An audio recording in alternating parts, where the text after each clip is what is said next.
Hi everyone, welcome to another session of CeerazzleDazzle Physics. In today's session we're going to be doing some A-level physics and we're going to be proving the equation S is equal to ut plus a half at squared. Right, so where are we going to see this equation? This equation is used in kinematics. So whenever you're analysing motion, you're going to be using this equation. But today I'm going to prove this equation to you. And the way we're going to do it is very simply by drawing a velocity time graph. So we're going to prove this equation by drawing a velocity time graph. Actually, before we start, let's identify the different variables here. So what do they stand for? So let's write them down over here. We've got, let's go S, U, V, A, T. S, U, V, A, T. S stands for displacement. U stands for initial velocity. V stands for the final velocity. A stands for acceleration. And T stands for time.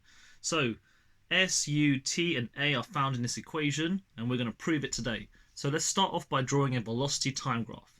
Let's look at the following. Okay, so let's look at the following graph. So here is a velocity time graph of a car.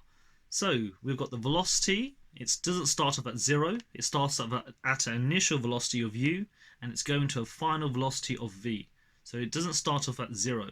So it's got an initial velocity u, and it's changing its velocity to a final velocity of v.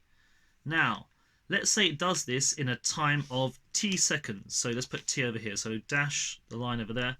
So t is there. Happy with that? Right. And someone says to you, right, work out the displacement of this object. So how would you work out the displacement of this object? What could we do? Right. Hopefully we remember that from GCSE we know that the displacement from a velocity time graph is what? It is the area under the line.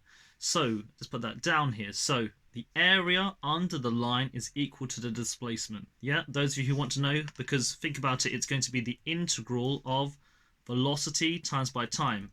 Happy with that? The integral, the area underneath it. And you know that velocity is equal to displacement over time. Therefore, velocity times by time is equal to the displacement. So that works. Yes, the area under that line is equal to the displacement. Right, so how could I find out the area under this line?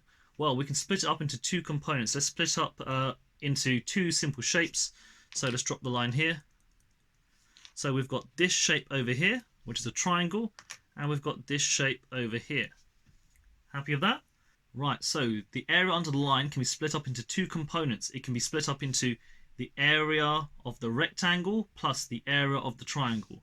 So let's put that down. So the total area, which is going to be equal to the displacement, will be equal to the area of rectangle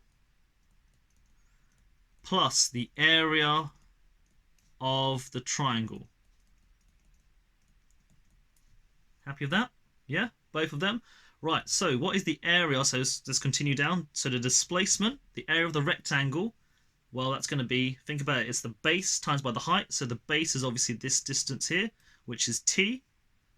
And the height is going to be u. So therefore it's u times by the t. That's the area of the rectangle. Plus the area of the triangle. What about the triangle, this triangle here? So we know the base is still t. So that base is still t. This bit over here is still t. And the height of the triangle is going to be v minus u. Yeah, v minus u, because it starts off at v. I have to subtract u to work out the value of the height. So the area of the triangle is going to be equal to a half times the base. The base was t. Yeah, times by the height. The height is v minus u. Make sure we know where we get them from. So S is equal to ut plus a half t open bracket v minus u. So obviously this is the base here, and the height is v minus u. Right, from GCSE physics we also know that acceleration is equal to change in velocity divided by time. Okay? The change in velocity is the same as v minus u divided by t. Okay? And then I'm going to pull the t up, so we end up with a times by t is equal to v minus u. Right, you're probably thinking, why have I done this? You'll see the reason why. Right, so look carefully at the formula. In the displacement formula, I've got v minus u here. And in the acceleration formula, I've also got v minus u. So what are we going to do? I'm going to substitute the value of v minus u into here. So let's do it very slowly. So S is equal to ut plus a half t And instead of v minus u, I'm going to put a t over here. Happy days. So therefore, s is equal to ut plus a half. T times by t is t squared, at squared. Wonderful. Look at that. So look, guys, we have now proved the formula. The displacement is equal to the initial velocity times the time plus a half times the acceleration times by the time squared. Wonderful stuff. So I've now proved the formula s is equal to ut plus a half at squared. And I've just done that using a velocity time graph and substituting at is equal to v minus u into that equation. Simple stuff. Right, it's short and sweet this lesson, but make sure you can do it. It's a good part of AS physics, especially kinematics, and you should all be able to do this very comfortably because it's just algebra, guys, not too hard. Right, guys, I shall see you next time for more cool physics. Make sure you like and subscribe to my videos. Ciao, ciao, goodbye, and good luck revising.